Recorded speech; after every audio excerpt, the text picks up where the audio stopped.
Okay, so um, I felt like we were getting back on track um, for a little bit, and then something happened. Something happened.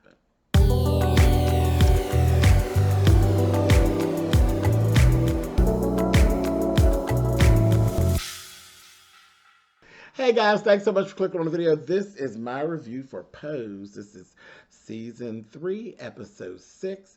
Like I said, I felt like we were getting back on track as to what the show originally was. Of course, it's set. Listen, this is the thing. I definitely understand.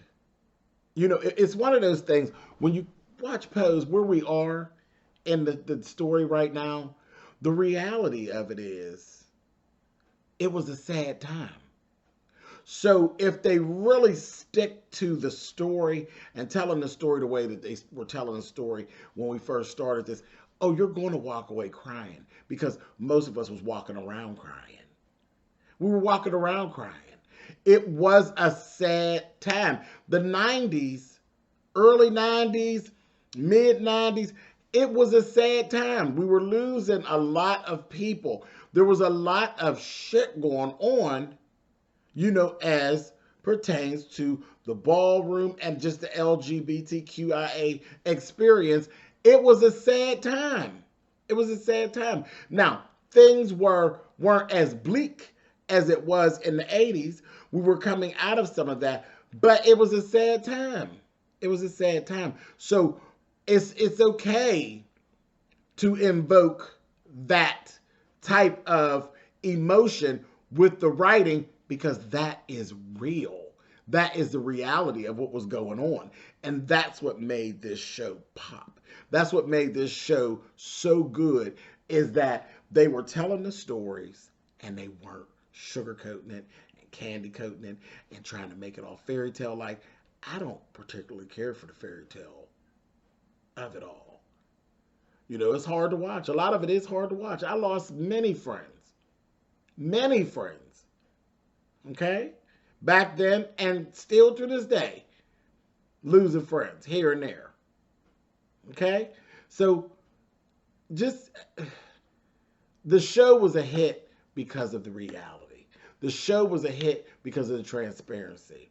The show everybody watched just because of the way it was. It's not this fantasy world. I mean, we did that already. Now we did Noah's Ark, and Noah's Ark was the gay life in a bubble. Is how I kind of like. It's the fun. Noah's Ark was the fun and the loose, carefree. Uh, it's being gay is so much fun. And oh, we party and we have these beautiful love stories like everybody else. It was the gay life in a bubble. Pose was the gay life as pertains to the real world. So this bubble that they're trying to do on the way out, I ain't feeling it. I ain't feeling it. And to be quite honest, I love this show. I love what it's been. But I'm at a point where I'm cool with it coming to a close because I feel like they get ready to fuck it up. So that's where I'm at with it. That's just honest. And I still love it. I still, we almost done. As I think the last episode is next week. And it's time to go. It's time to go before you ruin what you created. That's my feelings, personally. Anyway, are we going to miss it? Of course. Of course. But leave it alone. Leave it alone before you destroy it. Anyway. So like I said, the first half of the show, fantastic. The second half of the show, it was pretty. It was pretty. And there was a missed opportunity telling Lulu's story. There was a completely missed opportunity. And I know it's a time constraint. It's a timing constraint. And I might go back into that next week when I see this last episode. I think it's 7 episodes. But when I see what's going on next week or whatever we end with, if we don't end with a bang, I'm going to be pissed at the part that they glazed over Lulu's story. Because Lulu's story, I didn't need all this. The wedding, I ain't need all that. I didn't need the fairy tale. I didn't. We already had, last week, we had the montage with the beautiful gowns and all that. We ain't have to go through it again. I would have preferred to get the full on of Lulu's story. But anyway, let's go to the beginning of the episode. Episode 6, okay? Season 3. Pray tell has an infection of his retina. Okay, so he's walking into blindness at this point. The doctor was in there with him and Nurse Judy, and he's like, she said, be straight with him. He told him, this is the beginning of the end. I said, this doctor's motherfucker. Child, Pray tell was like, listen, you're not going to do this to me again? Here I am, still here living past my expiration date that you gave me before. I'm going to continue to do just what I was doing. I'm going to continue to live. Right, just like the show starts out with. I said, come on, Pray. Tell them. The category is live. Period. I say it all the time. Don't put no goddamn dates on people. Telling folks when they're going to die. God has the last say. God says when the book will close on you. So, I don't even respond to that type of shit. I don't. Oh, you got 6 months to live. All right, I'll see you in 6. I'll see you in 6. Either I'll be looking at you or you'll be looking at me. Kind of shit. Putting no time on people. I just think that's so I just don't like it. I don't like it. It's never sat well with me. Especially when it's something that you don't know what you're talking about. And back then, you know what they're talking about, child. You could have been tomorrow. You don't know the hell you're talking about. Anyway, moving on. God has the last say. Always have, always will. Moving on. So, Blanca and Pray had this whole little meeting. And this part, it really didn't make sense because remember, Electra bought everybody dresses. But here it was, Pray made a dress for Blanca. It was so cute. It really was a cute gown. She was really happy with it. And I almost forgot, I almost forgot that Pray actually does sew. And he got to telling her, he said, when I came here, I actually had dreams of starting my own fashion house and everything. And he was saying, how he was having more of a hard time getting things done now because of his sight and stuff. And he showed Blanca. She said, you have some sunglasses on. He showed her and everything. And then he showed her where he was working on his panel. He was doing it himself, working on his panel to go onto the quilt. And they basically talked about the importance of the quilt and leaving something behind, for people to remember you by and all of that. And Blanca and him had this whole heart-to-heart stuff. This is cool with the quilt and everything, but you need not know that, like, you are ballroom. Like, he's like, everybody in the ballroom, like, they done moved on. They ain't thinking about me. The ballroom is like that. It is very much like that. Out of sight, out of mind. But when it comes down to talking about legends, baby, we go right back into a time warp, honey. So you're never actually forgotten. If you are a staple in the ballroom, you're never actually forgotten. But it does feel that way. That's just gay life in general. I told you all that before. Being gay is about being young and being beautiful and being vibrant, partying and having a good time. That is what people know of being gay. You know what I mean? The gay life. It's like, oh, they have so much fun. Oh, they really know how to party. Oh, they're pretty. Oh, they really know how to dress. And all that's the outside. And I'm saying that's not really what it's about, but that's how the world views it. It's about being young and being beautiful. When you become older and gay, then it does move on without you. If you're not hanging in the bars, because generally that's the transition.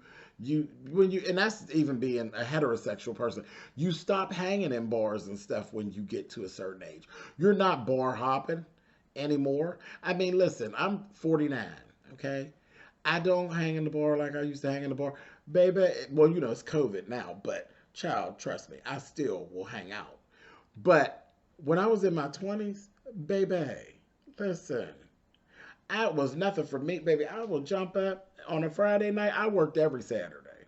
Okay, I worked every Saturday. It was what it was. I was a hairdresser, and I also worked for the phone company. I worked every Saturday. So there was, listen, let me tell you something. I'll jump up. I'll be at the club Friday night. I'll get home in time enough to take a damn shower and get dressed and do some hair because I had clients that just wouldn't go away. Do some hair and then got to be to work at 3:30 for my job. And 3:30 to 11, I'm in there taking phone calls. And then shit, run home, get dressed, and go out Saturday night. That's just, that's what I did in my 20s and 30s, child. I did. It was like 20s and early 30s. Baby, it was hell across the land. But child, I couldn't even keep up that pace now at 49. Child, bitch gotta go lay down. So, it's just a natural progression that you don't hang out as much as you used to. So again, it would be like the whole out of sight, out of mind type of thing. And that's even when you're heterosexual, child. Yes, because I hung in the straight bar too. That's the other thing. See, listen, when I was hanging out on Friday night, I was hanging out on Friday night. We leave work and we be hanging out on Friday night. I'd be with my straight girlfriends till 2. And then from about 2:30 on till 4, 5, 6 in the morning, I was with the kids, honey. Carrying. So, listen. When I tell you I didn't miss shit, honey, I had me a good time. I had me a good old time, baby. Good time, okay? Anyway, so that's that whole thing. So he told her, you've always been my heart. Now I need you to be my eyes. I need your help to get done with the quilt, with the panel. And so that was a beautiful moment with them. And of course, it was like, tears all over the place. So then we go over, we got Angel now. Angel done got on my nerves. We see Poppy and Berto, and that was just so sweet because, he got him. He has him now, and he's raising him. And look, he's so cute. And they are just, he really do look like he could have been Poppy's child. And the casting is excellent. And we got Angel, she's just over there, and she's just being a bitch. And Blanca's telling her, girl, you are literally lined up for the fantasy. Everybody's fantasy to actually have children and be as normal as possible. Your life is as streamlined with hetero life as anybody's is ever going to be, and you are throwing it all away about what? So they got her together. Then she ends up going to see her father. And her father, it was just sad. It's sad. She's like, I didn't even know you were even keeping in contact with your father. Here she working the piers, selling her ass and giving money to her dad to help him make it, and he still don't even accept her. See, that's that thing about children who are displaced and children where their families have turned their back on them. It's crazy how and you don't understand it. See, I don't get all into it because I wasn't thrown away. You know what I mean? Like that. I didn't have that. So I don't want to talk down about that, but it's weird how children like that, children that have been adopted, or gay folks, or folks in general who have been, their families turned their back on them, they seem to long still for that bond. And I know I'm very, I can be a very vengeful person, and I don't forgive very well. So my thing is always like, fuck you. That's me. That's who I am as a person. So no, I can't really grasp how to want someone so bad that is blatantly saying, I don't want you. I don't want you. I don't, I ain't got you to do. Now, I mean, I understand excusing some things but when they really turn their back or you throw you into the streets, I just can't imagine. It's like, well, fuck you. You know, that's me. That, hey, I'm living on the streets and you in a house. And I'm longing to be with you other than wanting to be in there with the heat. I just don't, you know. But again, I don't want to demean the feelings of these people. You know what I mean? But it's just, it's a strange dynamic. But it's real. It's real. Um, but anyway, and then the thing with the dad, you're accepting the money. That's where my problem came in. Were you accepting money? She only good for the money. What I tell you about coming here? When she went to his job, what I tell you about coming here? You know how that makes me feel, makes how it make me look. You, she coming here to give you some money. She got to meet you somewhere where people don't like. She's your dirty little secret. It's your fucking daughter. It irritated me very bad. I was looking at him like, wrap him on his knees with a bat. Anyway, but then he's going on. She said, I want you to walk me down the aisle. Now that was like really crazy. Like, girl, okay, girl. She's simple enough to ask that. Her character, she's simple enough to ask, to have the request, knowing he was going to look at you like, bitch, you crazy. And, you know, his whole thing about you know, he thought, his thoughts were exactly what we would think they would be about the whole marriage thing. And then she told him, you know what? All this time, I've been basically looking for this love, literally paying for this love from you that I'm not getting. And here it was. I have a man. I have a man who gives it all to me for free, and I don't have to give it. And I don't even give it back to him. And the one time when he asked me to show up for him, I didn't do it. I fucked up. So I want to thank you for making me realize my fuck up. And then there was a little point where you seen him actually try. They were in this restaurant and the lady didn't know. They were speaking in Spanish and stuff. Because you know she's Hispanic. And he did refer to her as his daughter. But he only did it because the woman was fooled by her appearance. She thought she was a girl. And that's the only reason why he went along with it. That's the only reason why it was still done for his benefit. And she's like, oh, pretty mommy. She's pretty. And he's like, him. Okay. Anyway, so I was over him.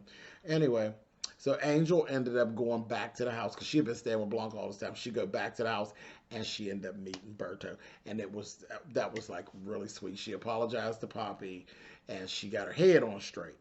And she meets Berto.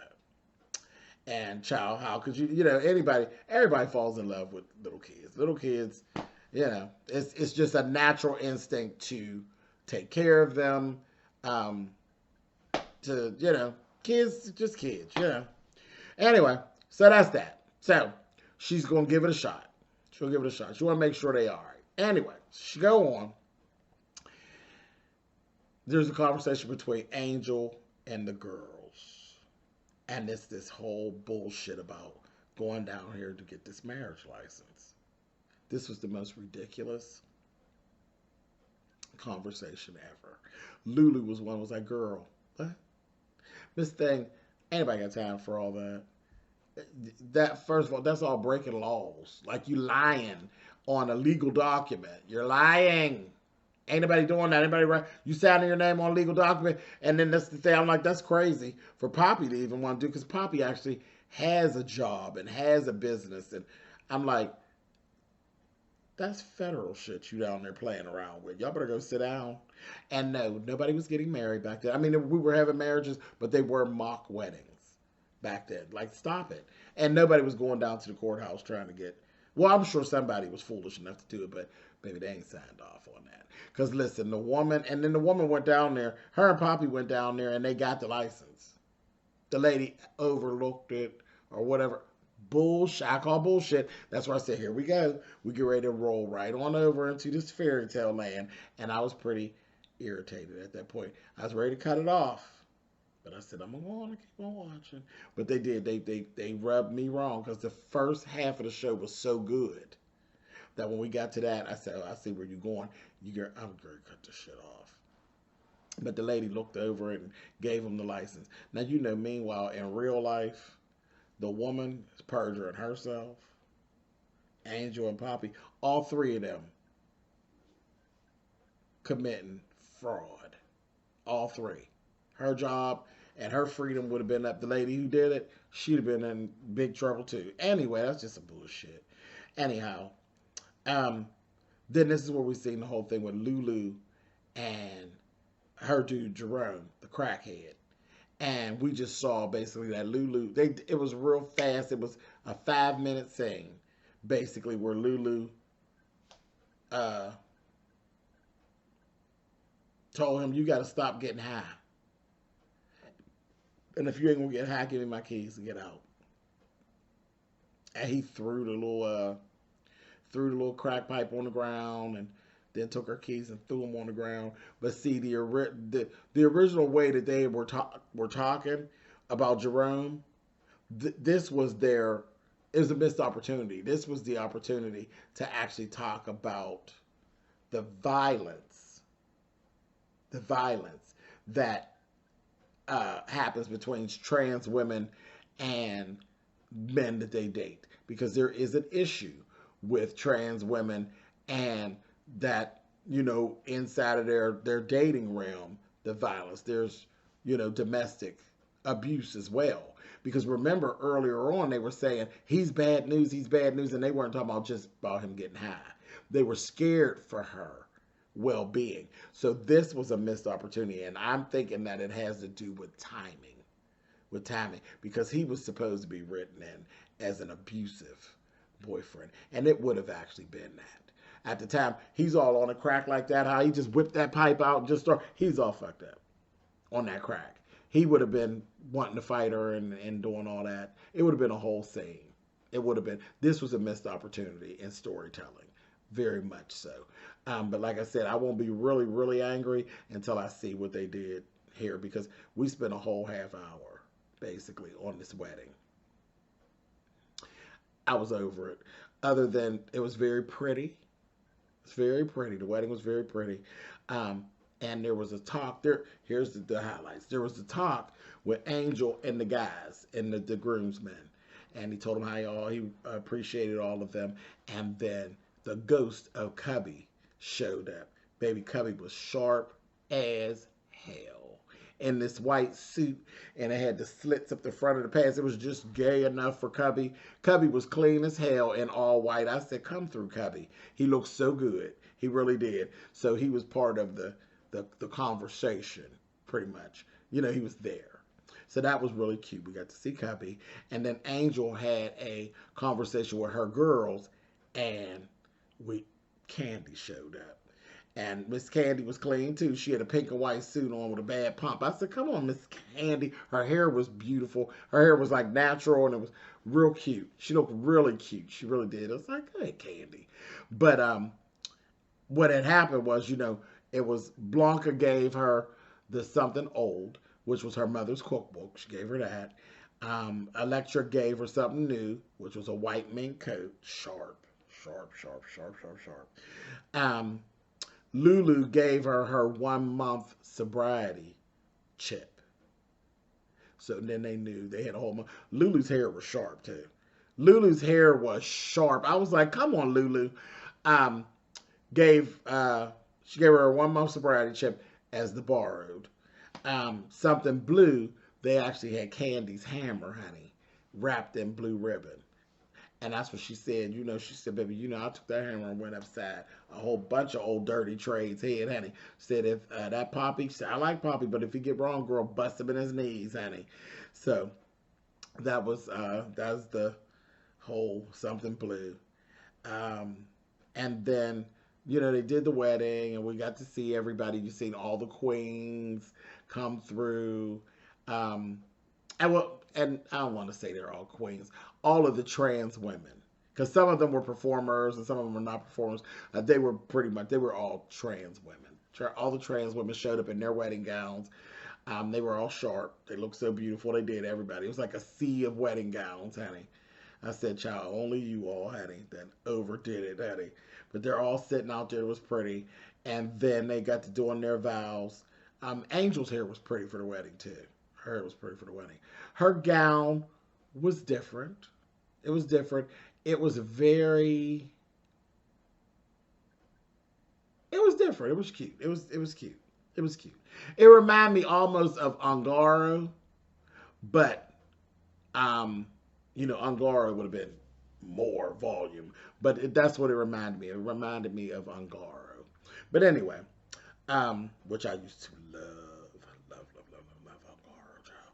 Anyway, the vows were cute that Angel gave, and then Poppy was going to give his vows, child, and then bust out singing, child. He got bust out singing, and I swear, him and Ricky was backing it up. I said, "Come on, Poppy, sing it." And the whole crowd was singing it. I said, "That's cute."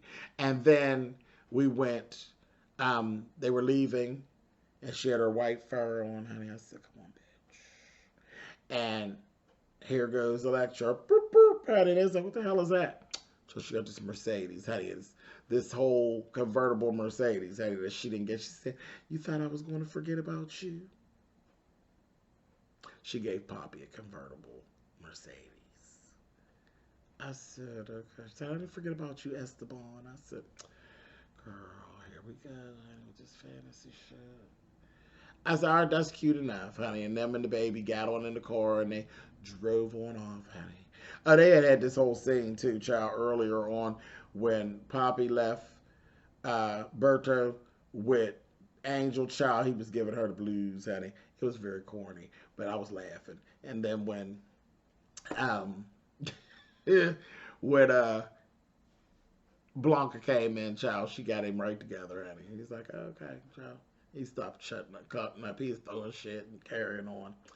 Just that was corny. But anyway, then there was this very last scene, and they were basically showing that their life was streamlined with a heterosexual couple. I was like, they're on the beach, and the guy said, "Hey, man, yeah, is that your family?" He's over there looking. It was uh, Angel was over there building a sandcastle with Berto, and he's like, "Yeah, ain't nothing like it." And he said, "There's mine over there," and they had two kids, and he had his woman, and she was blonde with blue eyes. They were a white family, and they were trying to show that they were streamlined with a hetero white family. I was like, whatever, whatever. Um, Nowadays, sure, but in '94, not on your life. But anyway, so again, the fantasy of it all, it irritated me, but it is what it is. Like I said, it's time for this to go. It's time for it to go. It just is what it is. It's inevitable. It's over. It's over. I believe we got one more episode, and I will be here for it. Still love it. Still love the show. Love the actors. Love Ryan Murphy and all that good stuff. But I just got to be honest. Get out before you completely destroy this. Anyway, that's my feelings, and I'm out.